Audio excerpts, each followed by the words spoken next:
Welcome to the premiere episode of Restoration Beyond the Couch, brought to you by Restoration Counseling. Today, we're thrilled to have an enlightening conversation with Dr. Lila, visionary author and founder of Restoration Counseling, alongside Lila Pond, a distinguished licensed professional counselor and supervisor at Restoration. Together, we'll delve into the inspiring narrative of Restoration Counseling, explore their innovative methods, and share valuable insights and actionable advice that you can apply in your daily life. Join us as we embark on this adventure of discovery and mental wellness. Your path to mental wellness starts here. Lee, we're so happy to be here with you, and we look forward to hearing from you. Why Beyond the Couch? I'm glad you asked, and I'm glad to be here with you too. Beyond the Couch, the heart behind this is simply to demystify the idea of psychological health, of mental health. And for those who may not be willing to step in an office like this, we want to offer tools and thoughts and ideas for those individuals, as well as individuals who may be leaving the therapy session and just want to think more on the things that they just encountered. That is great. Some people have a hard time even understanding why it would be helpful, right? That's so true. And like anything else in life that we're learning, so much of it happens after we leave the learning setting, and so much of it can happen prior to even getting there.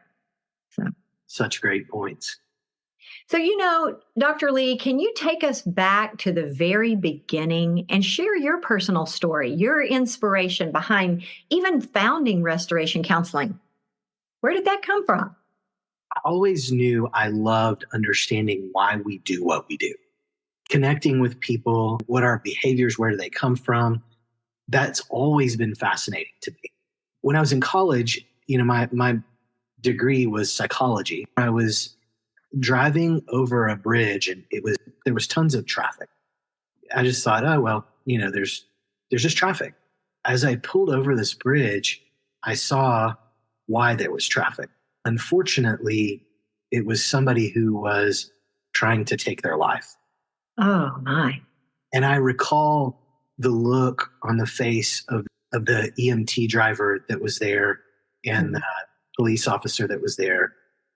And I just remember thinking, I never want anyone to experience that pain, that struggle, at that moment. I just wish there was a safe place that knew how to help this precious human whose life is hanging in the balance, who could help these support workers, these first responders that could be present for this, because this isn't just about this precious person who's contemplating their own life.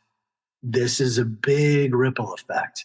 Where did the idea of restoration come from? It's wanting to have a place where people can feel safe walking through the doors, where they know that somebody who's going to care deeply for them, but who's also going to be highly trained, that can help them walk out some of these really complex and difficult things.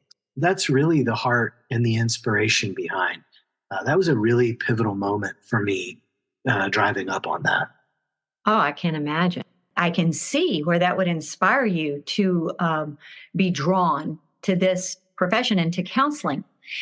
And I also can imagine that actually putting feet to that and creating a path to what is now Restoration Counseling had many steps to it.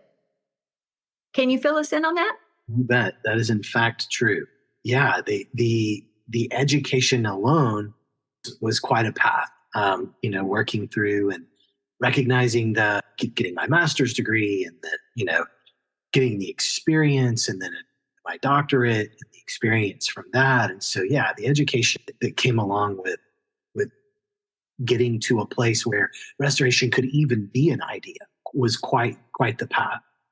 But in that pathway, not just education, but also the education through certain types of jobs. I worked for a adolescent residential facility and ran that for a while and learned a lot there, working with adolescents and their families and the struggles that they had experienced and encountered, and working with the staff and running that facility and moving back to Texas and beginning a practice.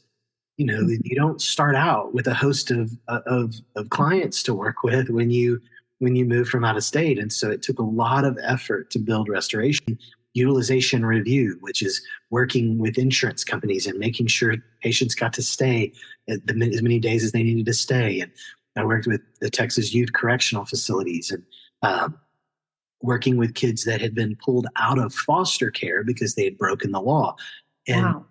Really trying to help those kids and teaching life skills to kids that were in, junior high school, working with kids in alternative school. When you're in public school and you get into so much trouble, instead of expelling you, they put you in alternative school. I was hired by an organization to teach life skills and drug refusal skills to these young kids. The experiences in each one of those different jobs was so pivotal in the themes and the things that we have built here at Restoration in working with, the as I call them, the babies, the 2, 3, 4, 5-year-olds with the play therapy, and then, working with the elementary kids, the junior high kids, and really working through with the parenting curriculums and utilizing DBT and other modalities that really hone in on skills like CBASP and RODBT and all the things that we utilize, and realizing how important skills really are. All of that background was so pivotal in influencing how restoration all came together. That's incredible. That took a lot of work and a lot of learning. Learning in this profession is an ongoing process. And with that, yes, I think life is a learning process, isn't it? But here we are, you listed quite a few initials, DBT, CBASP, et cetera. It sounds like it's extremely important that you have some empirically validated theories and therapies in place. Why? It's to kind of help our listeners here today who may not be familiar with what that means. Could you explain in real simple terms what empirically proven, empirically validated therapies or theories are? You bet. That is a great question. Empirically validated therapies or theories means that it has been proven in studies to be effective and have effective outcomes. In essence, the theory does what the theorist, the creator, said it was going to do. We have outcomes. We can show you that. We can prove that. So it basically means that in the right context, this therapy has been shown to be effective. Why do we use empirically validated theories and therapies at Restoration? Because we want to know that we're using something that's been proven, that we know it's going to work. So can you give us an example of how these theories have led to successful patient outcomes? Let's just say I came to see you and I was really struggling with, I have big emotions and they're so intense and so quick. And my whole life, I haven't been able to regulate them. How would you help me with that? What theory would you use? As a therapist, I know that when a client walks in the room and says, I'm really struggling with anxiety, they don't want to just hear a thought for the day or a meditation of the week. They want to know, when the rubber meets the road, what's really going to help me. And so if they were to say to me, for example, I'm really struggling with obsessive thoughts, I want to be able to pull from proven, supported scientific methods and not just myths and maybes that will help them be grounded and be able to navigate dealing with these continual thoughts. Or let's just say a client walks in and says, my anxiety is so high. I don't know what to do with it. Okay. We'll want to walk through an empirically proven method and skill-based theory that would help them understand, number one, how their hardware works, their brain, the neuropsychology of it. How is my brain working? And then how is it impacting my mind, my soul, and how I interact with life and how I allow life to interact with me. To me, as a therapist, it's supportive to have that kind of science to back up the relationship in the room and be able to present skills. It's that trifecta.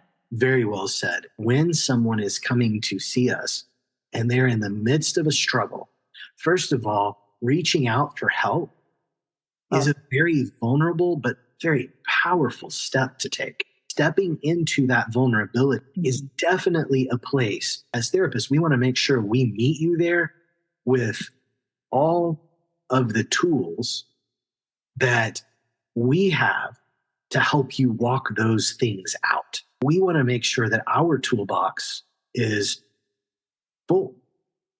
And that's kind of like you don't, most of us, when we're getting a repair on our car, we don't want off-market parts, right?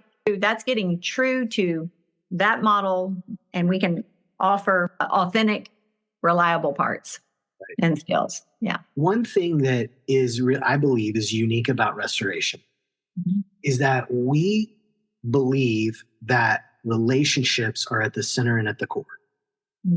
And we operate as a team. And I'm just curious if you would, Lila, elaborate for our listeners on how you see that and any observations or thoughts that you wanted to offer our listeners. Sure. Thank you so much for asking, because to me, a team approach is what gets the ball across the goal line. You know, when teams, we think of teams in sports, but also in life, we are wired for connection and community. And long before restoration became sanctioned, if you will, by the dialectical behavior therapy author, we met as a team to support one another, to problem solve, to create a connection where I may do things my unique way. However, there are times where I need some input from someone else, and it's supportive as a team. Every player on a team is equally as important.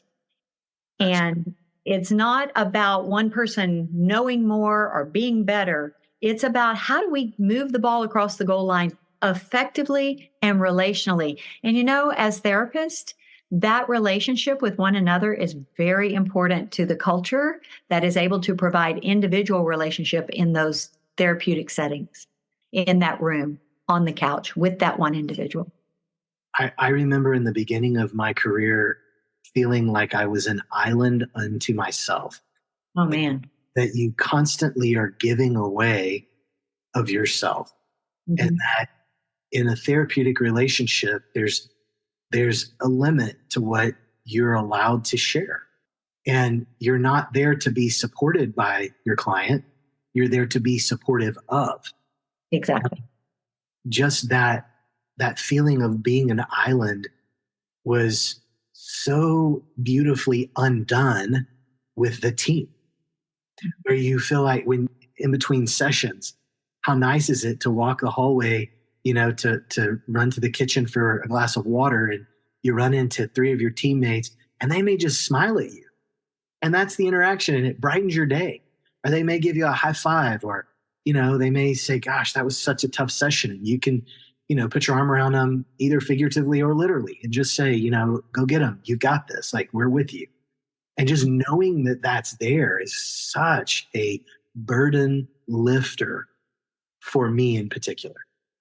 Oh, that is so well said and so true. As therapists and as team members, we have life events that take place, and yet we show up for our clients and put those aside. So it's nice even to have that camaraderie that is not necessarily there to hear about our life events, but is there like you say, if we have to have surgery or have had a loss or even just, the dishwasher ran out all over the kitchen with water, whatever, it's like, hey, you can do this. It's very supportive. We get underneath that boulder with each other from time to time and help shoulder that weight. Oh, that's a great point. And so how does that ensure that we all stay on the same page too when it comes to treatment planning and progress or problem solving? I think having a relationship primary, we all know where we're coming from, right? We all are professionally, intimately aware of each member of our team, their worldview. Knowing that a person has a certain gifting that is unique to them, that when a certain case comes in, that we know, oh, that's going to be a great fit for so-and-so. There you go. It's ensuring that we get people fit with a good fit when it comes to working as a team and ensuring that people get good care. I think sometimes we can get involved in a case and we don't always see the high level intricacies that even not anonymously talking about it, but whitewashing all the details without giving that person's name, we can still collaborate with one another and help each other see little intricacies that being so up close to the case, we may overlook. My mentor, or our mentor, Big Jim, Dr. McCullough, at 87 years old, still talks about how critical it is to have supervision with our peers. And he still, at this point in his career, still has places where he walks through his cases and says, okay, I need your eyes and ears on this to take the pressure off of us to believe that we have to have all the answers, and we don't. Again, we whitewash the person's name and vitals out of that so that it's not, if you come to restoration, every therapist is going to know you're here and what you're dealing with. That's not the case. But we can talk about them and collaborate without using all of those details. And I think that helps us all be better for the people that we treat. I think about a time when there was a family that was coming to see us, that was here, and multiple family members being treated by us. And just thinking about walking that family through chaos and division, and then everybody collaborating and caring and really wanting to see this family come together, and really wanting them to overcome some of these really painful and destructive obstacles, obviously with their permission, but through collaboration and through all of everybody pouring in as a team and being supportive of one another, that this family emerged on the other side, more open, more supported, more loving, and repaired. They were restored. Yeah. Lee, that's a great story and a great outcome. And the goal, it sounds like that you had, when you experienced that experience on the bridge, the vision, there it is. And the teamwork together, there it is. That's right. I mean, the vision from the bridge, from really being young and enjoying understanding why we do what we do, right? The bridge through all of the different experiences of the education, to the different jobs, to all of those high points of my career. It's all come to fruition here at Restoration, in the sense that, there's a safe place for people to bring their children, that they know that they'll get good, sound care, that people can bring their loved ones, that couples can come and hopefully work through the things that they're struggling with, to families that need help reuniting and reconnecting and being restored, that anybody, I mean, our moniker here is celebrating restored freedom. We want to see families, and we want to see individuals and families do just that. We want to see them celebrate their restored freedom. That is such a strong and needed moniker our process really, and learning process for people who want to connect with themselves and be able to connect with others in a safe way and in a way that becomes effective in their life. And, I think it would be helpful for our listeners if we can give them a practical tip when if they're not in therapy, they're not in the session, they've gone home. And what would be one practical thing that you think would be helpful for someone to practice to find a grounding and a place of centering and stability? I think by listening to this podcast, I think that's a great first step, is learning about what is available out there to help me grow. And I would say too, Lila, that in this moment, while you're listening to us, whether you're driving, walking, laying in bed, however you enjoy your podcasts, I would say that just paying attention to that monologue that we all have in our mind. Just pay attention to that. Notice it. Is it negative? Is it positive? Is it neutral? Does it vacillate? Stay aware of that, because that monologue that a lot of us quiet out or press out really influences what we do on a day-to-day basis. And if we're internally critical, then we are going to walk around just whipped.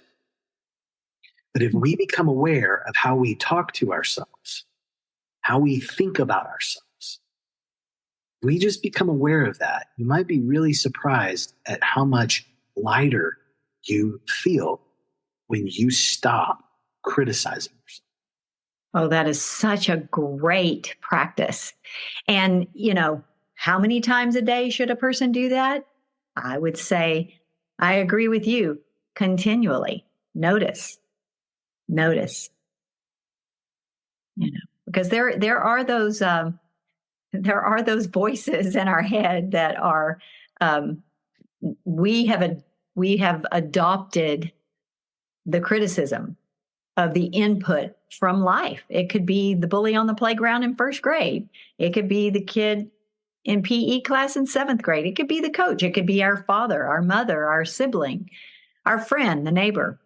Or it could just be an assumptive conclusion we make about ourselves because we engaged in comparison. Thank you for that. I hope that all of you listening will really dial into that practice and see how that impacts your life.